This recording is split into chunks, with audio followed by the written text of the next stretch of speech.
So what's your fantasy league name? Ravensburger official fantasy football team. And you got that cleared with? Yeah, they were like, for sure, you represent us in Yeah. all ways, not just fantasy football, but values, Yeah. Disney knowledge, morals. Yeah. Political opinions. They cleared it. I can't disclose who it was. No, we can't. Obviously, but Not our contact at Ravensburger. We definitely have one. But they were like, they reached out to me actually to do it. No, So, I get it. whatever I got to do, whatever I can do for the community. Yeah. I hope that we win. Yeah, that'd be great. What are you going to do with the box of the first chapter if you win it? Probably just play a bunch. Probably just use it. I don't think I'm going to open it if I get it. I'm probably gonna dig a hole in my backyard and bury it as like a, what do they call those? A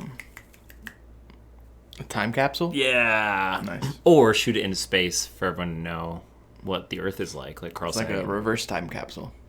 Yeah. But you're right. We should preserve it Yeah. or sell it. Nice. You didn't get me out of that one. Too Let me fast. turn the fan on. Yeah, please, dude. I don't have any AC in my car. I was no. driving home no, still not working. I drove home an hour today. This fan.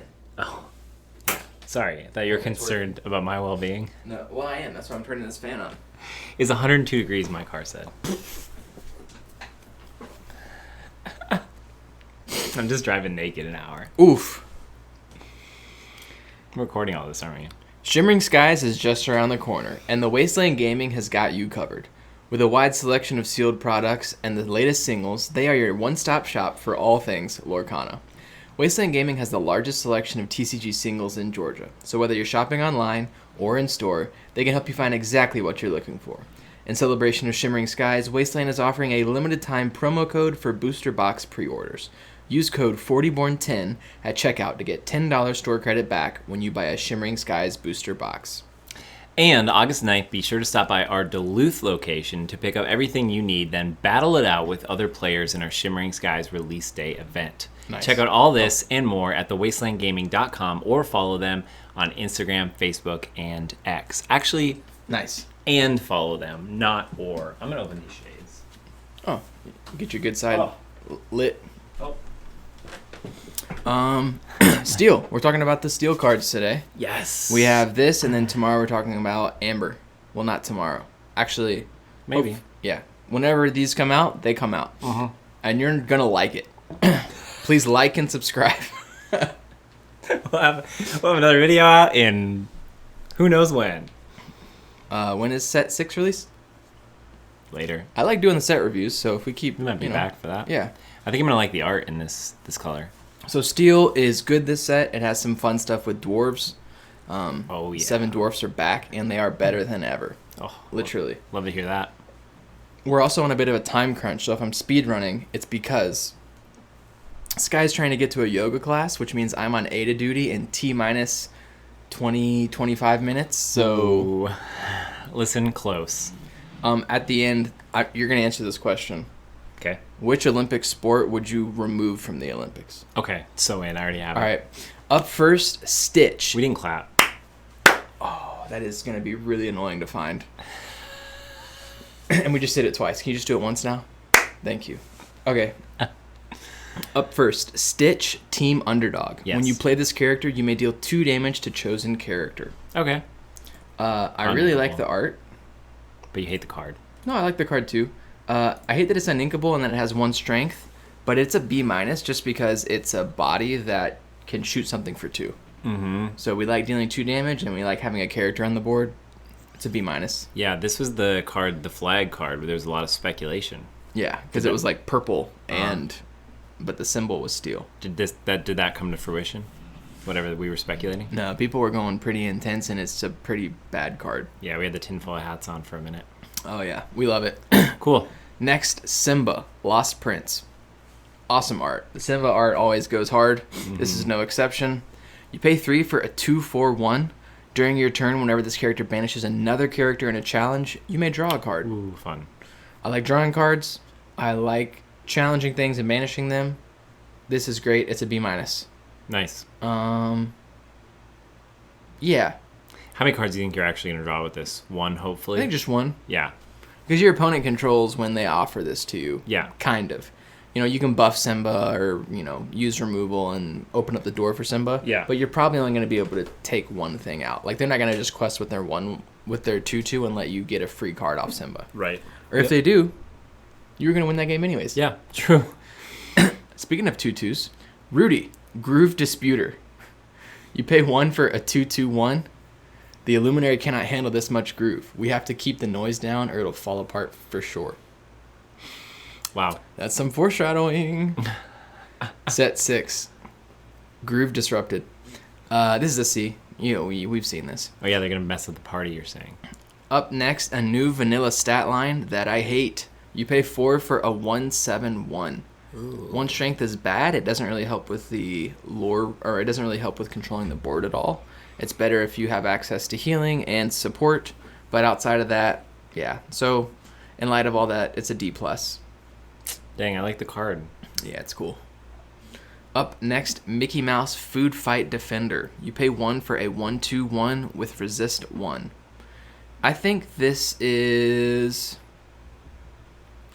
like a D+ or a C-, just because a 1/2/1 is bad. Yeah. Basically, if you can hit this thing for 3, it dies, or you have to hit it for 2 times because of the resist. Yeah. Yep. So it's a little bit annoying, but at the end of the day, it's just hitting something for 1. Right. It's not terrible. No, it is terrible. I mean, it's not. Yeah, it's not. It's not that useful. Correct. Speaking of not that useful, Sleepy. yeah, sorry. Dang. You pay 2 for a 0/4/1 with Bodyguard. It says Sleepy Sluggish Knight. I've always really resonated with Sleepy. Right now, as a father to a newborn, more than ever. But let me talk about the Knight deck. So in this set, it's not. We're not looking for 7 Dwarfs, although most of the Knights happen to be 7 Dwarfs. All of the synergy available looks at the Knight keyword. Okay. So all the 7 Dwarfs are Knights, but there's also a Snow White that's a Knight. Cool. Which meshes well with them. If you have Knights, Sleepy goes up in value. Yeah. But as is, this is like a D+, because Bodyguard with 0 strength is nothing. They have to get rid of it, and they just have to exert something, and it just slows them down a little bit, but it doesn't really hurt them. Yeah. So it's a D+. In a Knight deck, it gets up to like a C- C range, but even in that, I would not be super excited to play this on turn 2. It's too bad the dwarf's art Yeah, is good. the Dwarf's art. Up next, Kronk. I love Kronk. Yeah. Just in general. Uh-huh. And this one is fine. It's like a C+. Sure. So Kronk, Unlicensed Investigator. You pay 2 for a 1/4/1 with Challenger 1. So when challenging, this is a 2/4. That's nice. Yeah. I usually like to use my early turns to get control of the board, and he can do that pretty well. So C+. Cool. Up next, you know him, you love him. Hey Hey, Protective Rooster. This is the first steel iteration we've seen of Hey Hey. I'm excited to see all of the colors, but for now we have steel, and this is maybe the best one. Ooh. It's one of the best. The purple one that kept coming back was also really good. Mm-hmm. But this is, you pay 5 for a 4/5/2 with Bodyguard. This is a B, just a flat B. This is phenomenal. Last set, Chin Po was dominant. He was a 4/7/1 with Bodyguard on turn 5. Okay. We're losing 2 willpower, but we're gaining an extra pip of lore. Yeah. I'm fine with that exchange. I'd probably rather have Chin Po than Hey Hey, but Hey Hey's art is 10 times better. So True. Look at the cloud detail even. They good work. yeah, good job, Brian. Nice. Yeah, good job, Brian Wise. Nice. Up next, Sneezy, Noisy Knight. You pay 4 for a 3/4/1. When you play this character, chosen Knight character gets Challenger +2 this turn. So you can give another Knight Challenger 2. So it's understated without a Knight on board, and with a Knight on board, it's really good. So you have to ask yourself, how frequently am I going to have Knights? Well, there's a handful of commons and uncommon Knights, so it's possible that you'll have a target. So I'm just giving Sneezy a C, just a safe C. Like if you can hit a knight, this is incredible. Like up in the B range easily. Nice. Without a knight, you're paying 1 extra ink for a 3/4. Yeah. So not the end of the world, but not what you want to be doing on turn 4. Right. Up next, Dopey. Dopey. Always my favorite. I like his giant sword on his back. Yeah. You pay... that looks like the sword that the enchanted Arthur is holding. Oh. Maybe someone smarter than me can make that connection. I don't know. Yeah. But they're also dwarfs, so maybe not. Yeah. That'd be way bigger. It's like a dagger on his back. It's just a toothpick. You pay 3 for a 2/2/1. When you play this character, if you have another knight character in play, you may deal 1 damage to chosen character or location. So this is fine. It's with a knight in play, it's like a C+ or a B-. Without a knight in play, you're paying 3 ink for a 1-drop. That's really bad. Yes. So I would say it's like a D+ or a C-, depending on how many knights you have, you know? Yeah. Some of the knights are good without support from other knights. Okay, yeah. Dopey is not one of those. Mm-hmm. Without another knight, you're paying 3 ink for a 1-drop. And you're playing 3 ink for a 1-drop that I'm not even excited about playing. Nope. Now on to maybe the best steel card that we'll talk about today. This is their 9-drop uninkable, Namari, Resolute Daughter. Can you read it while I sneeze? Yeah. Read, like, the stats and stuff? Yeah. Okay, it's a 5/5 with 3 lore. Uh-huh. I don't have any other choice. For each opposing character banished in a challenge this turn, you pay 2 less to play this character. And you get resist +3. She's very, very good, a B+. If this hits the board, congrats, you win the game eventually. Because they're going to have to hit this thing with something with 8 strength, and I think there's only 1 or 2 characters in the format that have 8 strength. Or they're just going to have to chip away at it. This Namari is insane if you can get her to hit the board. And it's not that hard to get her to hit the board because what do you want to do on your turn? You want to banish your opponent's characters and challenges. Yeah. I like cards that reward us for doing what we already want to do. Mm-hmm. So B+. You could probably pay this for 5, like really easily.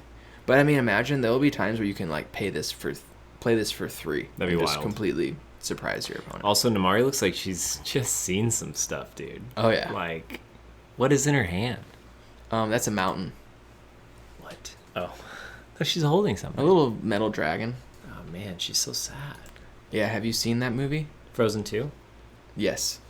She's the villain in Frozen 2. I don't know. I'm rooting for her. Yeah, honestly, it's one of those movies where I'm like, the villain's making some good points here. You know, it's sort of like a Killmonger situation. Up next, Yzma, Unjustly Treated. You pay 4 for a 1/4/2. During your turn, whenever one of your characters banishes a character in a challenge, you may deal 1 damage to chosen character. So we like I just said, we like abilities that reward us for doing what we already want to do in the first place. This is a card that does that. When I banish one of my opponent's characters in a challenge, I get to ping something for 1. Nice. Which may then open up the opportunity for me to banish something else. So she's really good, and she's kind of tricky for your opponent to play around in terms of the math of challenging and questing. I have her at a B-, which might be too high because she is uninkable, and she only has 1 strength.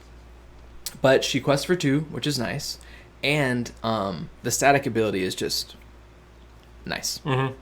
Now, a static ability that's not nice, it's not static, actually, you have to exert it, but I'm just trying to flow here. Yeah. Up next, Pete, Wrestling Champ. You pay 3 for a 1/3/1. You can exert Pete, and the ability is called Repeat. Reveal the top card of your deck. If it's a character card named Pete, you may play it for free. Oh, man, that's just never going to happen. Would you like to guess the score of this uninkable? I haven't looked. D. No, it's an F. You should have went with your gut. Yeah. It's an F because It's never going to happen. there's a common Pete, there's an uncommon Pete, and there's a rare Pete. And I like the uncommon Pete, I think. I like one of them. Mm-hmm. But either way, what are the chances it's on the top of my deck? And limited, basically That's 0. wild, yeah. So this is an F. Do not play this. What are the chances it's at the top of your deck and constructed? Better. You need a lot of Pete's. You need a lot of Pete's. Yeah, a critical mass of Pete's. Still not great. Speaking of critical mass, look at the belly on that boy. Up next, Sir Ector, Castle Lord. You pay 7 for a 7/10 that quests for 3. It is a vanilla and it is uninkable. So this is tough because 7 ink and uninkable is a problem. Yeah. But this is just a pile of stats. So normally, for me, if an uninkable costs 7, 8, or 9, it needs to have an impact. It needs to have like a good win played effect. I need to be rewarded for, putting a bunch of cards in my inkwell to play Sir Ector. Yeah. Because every card I put in my inkwell is a card I chose to not play. This is like a C+. Because it's uninkable and it costs 7. Yeah. When you play it, it is really good. I mean, it is a mountain of stats. Like if it does hit the board, your opponent has a really big problem. Yeah. But it's like a C+. But compare this to Louisa. Like the Louisa in this set. Yeah. She's 6 ink and uninkable, but you get 5 more body points for Sir Ector. That's a lot. A big boy. So Sir Ector's really good if he hits the board. Right. Yeah, if you can get if you have that Donald Duck that's 5 and puts a card into your inkwell, play that on 5, play Sir Ector on 6, and then you can just reach for your opponent's hand as a tear rolls down their cheek. Up next, Bashful. Look at this little cutie. You pay 4 for a 3/4/1. While you have a character named Snow White in play, this character gains Bodyguard. Okay. If you have a Snow White, this is good. It's above rate. But there's only one Snow White in the set, and she's a super rare. So this is like a C- or a D+, because 9 times out of 10, you're just paying 4 for a 3/4 that quests for 1. Yep. Not the end of the world, but not good. Yeah. I think normally for 4 ink, you could get a 3/5. Yeah. So you're losing 1 body point for this. Right. Up next is another 2/2/2/2. Arthur Wart. You pay 2 for a 2/2 that quests for 2. This is a C, just like every other one of them has been a C in this set. Wow, poor Arthur just gets wart. Up next, a 1-drop that I love. This is Happy. Lively Night. You pay 1 for a 2/1/1. During your turn, this character gains Evasive. Oh. It can kill 4 of the evasives in the set. There are 11 total evasives. Okay. And then you can use support to snipe other ones if you want to, or whatever. And it just costs 1. But you're paying 1, and I've said this before. When we're playing a 1-drop, that's a 2/1. It's functionally identical to paying a 1-drop paying 1 for a 2/2. Yeah. It's gonna die in 1 hit, basically either way, and that's what a 1-drop lives for. So sorry, Happy, you exist to die. He sure is happy about it though. Up next, Simba, another banger artwork. Yeah, seriously great. Son of Mufasa. You pay 6 for a 3/5/1 with Shift 4. When you play this character, you may banish chosen item or location. I like this card because even though it's not removal in terms of it can remove characters, it can remove items or locations. Yeah. There's a few items and a few locations that are decent in the set. Yep. The fact that it's flexible. I have this at trying to find it, a C+. Nice. Because if there's not one, then you've just paid 6 ink for a 4-drop. So if you miss, you've really overpaid. Yeah. Stats a little lower than you'd like. Up next, if the best steel card we talk about today is not Namari, then it's Doc. Doc. You pay 2 for a 1/3/1. When you play this character, you may discard your hand to draw 2 cards. Whoa. It is uninkable. But you're doing this late. You're doing this when you have 0 cards in hand. Yeah. And that's easy to do in limited. Yeah. You know, like this, you don't play this on turn 2. Would that count? You may discard your hand if you don't have anything in your hand? Yeah. You may discard your hand. I did. My hand is already empty. Now I draw 2. So what I see when I read this is you pay 2 for a 1/3/1 that draws 2 cards. Yeah, right. So this is a B+. Okay. Pay 2 to draw 2. I don't even care about the body. If it just said pay 2, discard your hand and draw a card, I'm in. Count me in. Yeah. Another Pete. Peter, you pay 3 for a 3/3/1. When you play this character, opponents cannot play actions until the start of your next turn. This is going to be very prevalent in Constructed, and it is nothing to us. This is like a C-. It's not super relevant for Limited because our decks usually don't have a whole bunch of items. Yeah. Actions. Yeah. And we usually don't play around actions in Limited. You're not like, oh, it's turn 6. They're going to play Be Prepared next turn. Let me play Pete and block that. That ain't happening. So this is a C-. Just because sometimes it will be annoying. That's what keeps it out of the D range. Yeah. Like, I do think, you're paying 3 for a 3/3. Normally you expect to get a 3/4. You're losing 1 body point to maybe trip your opponent up next turn or annoy them. I don't know. Yeah. Speaking of actions, Ada finally fell asleep. So she should hopefully be okay if you guys go later for recording. Yes, dude, I can breathe between cards now. Oh, man. oh gosh. Sorry, just checking text from Sky. Yeah, it was needed. It was necessary. They understand. Okay, up next, I love this action. This is an action that you should keep in mind in the format. Okay. Because it's just helpful to know that this exists. It's a rare, so it's not going to come up super often. But when I see it, I'm taking it. Yeah. Tug of War. You pay 5 for an action. Choose one. You can deal 1 damage to each opposing character without evasive, or you can deal 3 damage to each opposing character with evasive. That's nice. This is an excellent card. It's also inkable because it is expensive, but it's really good because it's flexible. So if it was just one of these options, it would not be a B. But the fact that it's either one means if my opponent has evasives out, or even just one evasive I need to get rid of, right? Tug of War can do that. Yeah, that's huge. If I just need to shoot everything for 1, I mean, think about all those green cards that care about dealing 1 damage to everything. Yep. That's great. Or even if you don't have all those, sometimes you just need to hit a bunch of stuff for 1, and then you can make some nice trades after that. Yeah. So Tug of War, I promise you, this might not look exciting, but I promise you it's good. We've seen this same card multiple times in Magic. Yeah. And it has excelled and limited every time. Nice. So B. Sweet. Of the 11 evasives, this kills 5 of them. Yeah, that's great. Most of the ones that it doesn't kill are rare or higher. Okay, so you won't even see them a ton, probably.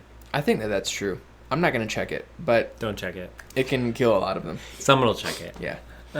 Up next, When Will My Life Begin? You pay 3 for a song. Chosen character cannot challenge during their next turn. Draw a card. It's cheap, it's singable, it's inkable, and it replaces itself. So, I'm already interested. I actually really like this. Okay. Because it sounds like the impact is not that drastic. Yeah. You pick one character and they cannot challenge. Yeah. But then what, Jake? Then what happens? Well, then sometimes with the way in a typical board state, when you quest or challenge, a lot of times what you're concerned about is them challenging back with a specific character. Like if they have a big character out, or one where the math works to where they could perfectly take your character out, whatever. Yeah. You can use this to break out of that math a little bit in a way that's favorable. Because a lot of times people will quest with a character knowing that you won't challenge back. Because if you challenge back, then their big boy is going to take your thing out, right? When Will My Life Begin gets around that. Yeah. Because their big boy now can't challenge, and you can snipe the thing they just quested. Yeah, I really just wanted you to read that very last bit there. Oh. Stuck in the same place I've always been? Nope, the last thing. What do you do after they can't challenge? Oh, you draw a card. And what do we like, Jake? Drawing cards. Sorry. I was excited to talk about the card. I wasn't really paying attention to you. I really like this. I have it at a B-. Yeah. I can tell you're passionate about this one. Well, it's one of those that I think will be sneakily good. We're going to sleep on it? I think people will undervalue this. Yeah. I mean, don't first pick this, but yeah. I'm happy to play a copy or two in every deck because it's cheap, singable, inkable, draws a card, and I promise you it will come up more often than you think. Yeah, that one character not challenging is going to come in handy. Yes. Or it won't, and then it's ink. Yeah. Or it won't, and then you just draw a card. Yeah. Either way. Up next, maybe the cutest art that we'll see today, Duck for Cover. This is an action. Chosen character gains resist 1 and evasive this turn. I don't really like this card. Oh. So it's like a C- because it's inkable, but it is a way to answer evasives. Like, I don't want to play this card, But if I'm playing a deck and I don't have evasive characters, I'm gonna have to run a copy of this. You know, like this is something when you're drafting that, you know, it's pack 3, pack 4. I haven't gotten a single evasive yet. Yep. You might play a copy or two of Duck for cover just so you can answer them. Right. Because if you don't, you just you lose. don't see one. Yeah. You got to assume somebody has. Somebody's picking up all of them. Up next, maybe the most difficult card for me to evaluate today. I'm gonna do my best. Duck for food fight. I just stuck. We're just on a loop. You pay 1 for an action. Yep. Your character's gain, exert, pay 1, deal 1 damage to chosen character this turn. So this is uninkable. I pay 1, and all of my characters, I can now exert them and pay 1 to deal 1 damage to something. Okay. So I have this at like a C+, because it depends on the board state, right? When you're behind, this is terrible because you don't have established board state. You can't really do a lot of damage. And then if you do, you're exerting your characters and exposing them. Yeah.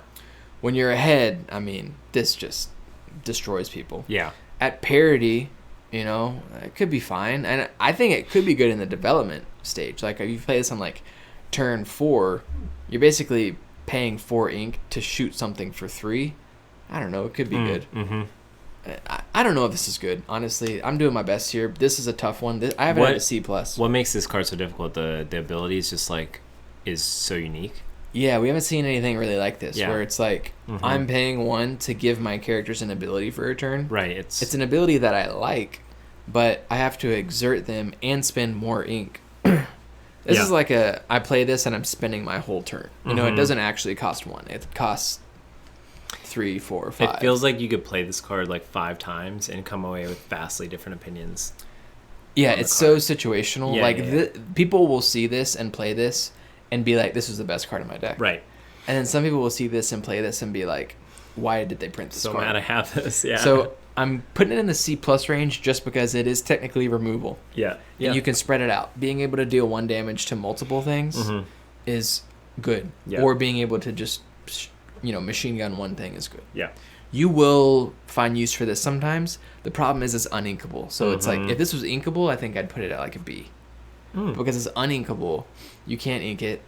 You have to try to find a use for it in a game, or it's just a dead card. Right. And I think you can easily shoot yourself in the foot with food fight. Yeah. So be careful playing it. You don't want to, just be so focused on using it to kill something that you then expose a bunch of your characters to be killed on the crackback. Yep. Up next, Shield of Arendelle. Oh wow, I bet this one's really good.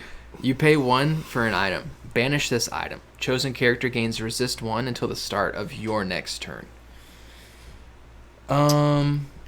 It's a D or an F. It's like a D. So I had this at a D-. There we go. And I have it at a D- because you're spending a card to give something resist 1 for 1 turn. It's just not worth a whole card. No. So, maybe it's a D, but it's not very good. An item I do like, plate armor. Whoa. Look at that thick plate armor. Yeah. You know who's going in that? Pete. Big Peter. All right, we got plate armor. Item. You pay 4. Exert this item. Chosen character gains resist 2 until the start of your next turn. So 3 sets ago, we had mouse armor. That was like my favorite item in the format. Now we have plate armor. Instead of paying 2 to give something resist 1, now you can pay 4 and you can give something resist 2 every turn. Cool. I have this at a B-, just because it's uninkable. But giving something resist 2 every turn until the start of your next turn is just ridiculous. That's great. I think this is one of the best items in the format. I like it a lot. Nice. We're coming around. Plate armor, B-. I don't think I'm happy to pick it first pick, but I'll do it. Yeah. I'll do it. I bet you won't. Next Chromacon is Steel Chromacon. Sweet. All right. Looks gold, actually. You pay 6 for an item. You can exert this item to deal 1 damage to chosen character. It is uninkable. What do you think? I think this is bad. I think... Cost 6? Yeah, it is expensive. But... Oh, it's happening repeatedly. Yeah, so Could that's be what's good. tricky is it costs 6. It is uninkable. That's tough. Mhm. But you can get to 6 ink in a normal flow of a game. We've said this before. But you can use this a turn you play it, and you can use it every turn after that.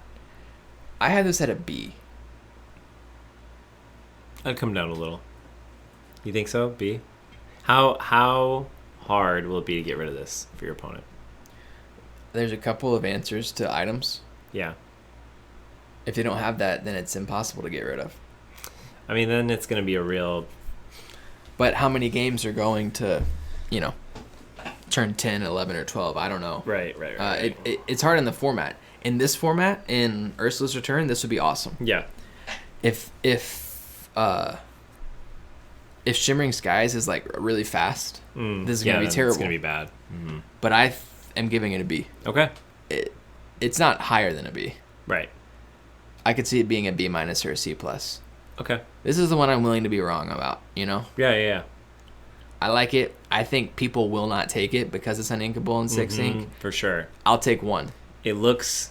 If I saw it, I'd be like, no. What's the sword behind it? Or could be a dagger. Be a dagger. Could be Sleepy's dagger. We don't know how big these chromacons are. Or Dopey's dagger. Up next, Bad Anon. Badanon. Didn't you It's try like- to join that? No, that was... Sorry. Alright. Bad Anon. Villain Support Center. It's a location. You pay 3. Movement cost is 2. Willpower is 7. You gain 1 lore at the start of your turn. Villain characters gain... Exert. Pay 3. Play a character with the same name as his character for free while here. That can be great. No, it's a D minus. Yeah. The amount of hoops you have to jump through to be able to play something for free. Too many It's words. not for free. No. You paid 3 to play it. You paid 2 to move something there. You paid 3. So you've paid 8. It's not free. What card do you want to play? Just pay 8 for it. I mean, I know you what can't. What were you going to play? Because you can spread it over multiple turns. Yeah, I get it. yeah. But it's still like, this is just so bad. This is a D minus. Bad. Cool art, though. Yeah. Yeah, the Enchanted's cool. Oh, the Enchanted is really sick. Up next, last card in Steel. Seven Dwarves Mine. Oh, Seven Dwarfs Mine? Great art. When did we just settle on dwarfs and not dwarves? Was that like a... Copyright. Who decided that? Wait, is that real? I don't know. It's Disney, so I'm assuming so. This is a location. You pay 2. Movement cost is 2. It has 6 willpower. You gain 1 lore at the start of your turn. During your turn, the first time you move a character here, you may deal 1 damage to chosen character. If the moved character is a knight, deal 2 damage instead. So you can move a character there and shoot something for 1, or Okay. you can move a knight there and shoot something for 2. Got it.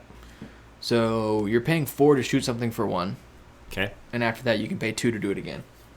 If it's knights, this is the knight payoff. Yeah. Like, this is, people might think Snow White's the knight payoff. She is. She's great. Yeah. She's super rare, though. This is what you want. Uh-huh. Like, if I'm playing a knight deck, I want, like, 2 of these. Yeah. It's good. Mm-hmm. It's worth noting, though, if you only have 1 out and you move a knight there, then you're sort of stuck. You can't move the knight out and then move it back. Oh, yeah. So, ideally, you would have 2 of these out, and you could just machine gun them. Mhm. But this is like a C+. plus. That'd be wild. Yeah, it's like a C+. plus. It's better in a knight deck. But Yeah. in just a normal deck that maybe has a knight or 2, Mm-hmm. C+. plus. Right.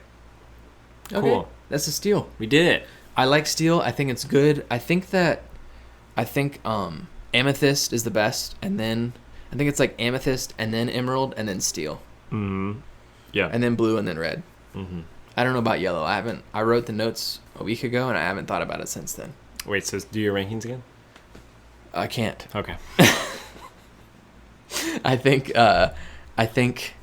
amethyst is the best, then emerald, then steel, then sapphire, then ruby. Got it. And amber will be, it's not worse than ruby. Okay. Ruby's bad this set. Yeah. Real bad. Yeah. Okay. Okay, I like this. There is some competition for uninkable slots, but Mm-hmm. it's good. Lots of uninkables, as you said before we started, so Yeah, if you want to hear that, go listen to the amethyst episode. That's Yeah. episode 1. it's fun. It's something. These have been fun. You asked me about the Olympics Yeah. and what sport I would take out, Yeah, which sport would you remove from the Olympics? summer or winter. I have my answer, and I don't. Should we say it at the same time? I hold on. Let me think of the actual correct name of mine. Yes. Okay. Ready? 3, Artistic. 2, 1. Speed walking. Synchronized swimming, dude. Speed walking is a trip to watch. Artistic synchronized swimming feels like a horror film. Okay, well, they all cheat in speed walking. How? If they don't. You're supposed to keep one foot on the ground, and if you watch them, they're not doing that. Are you sure? Yes, they're cheating. They're How all is cheating. everyone cheating in the Olympic? Because they sport cluster up. event? That's like the strategy. They cluster up, and everybody cheats, and then at the end, they do a breakaway without cheating. That's how the sport. Like that's the core strategy. Stop it. Is there like articles about this? I need to read about it. There's a. How would I know about it if there weren't articles about it? I thought you were just watching. I have been watching a lot, but speed walking. All right, I'm not a fan of that. All right, make your case. I don't like cheating. I'm not saying this is a very difficult looking sport. I think they're working very hard. It just freaks me out. It just looks weird. I don't like the noses pinned with the little nose thing. It kind of looks like everyone's wearing a mask. You prefer for them to just drown. I don't. I'm okay with you wearing protective breathing gear. That I'm all about, but like just pull it up, dude. I don't know. It looks like something out of like a Jordan Peele film. Like it really messes me up. This may be a really bad take because I feel like it kind of feels a little Disney. I don't know if that's going to be a worse take, but if you watch it, it's the swimming. When you watch it, it's kind of like a Fantasia. Oh, you mean magical and delightful? I agree. These women are drowning out there for our entertainment. They are incredible athletes. Like swimming alone is hard, and they're doing all these things, and they're doing it at the same time, but it's just like I don't enjoy it. Tomorrow we'll talk about Amber. Mm-hmm. Yeah, it's gonna be fun. Tomorrow, Amber Heard. Bye, y'all.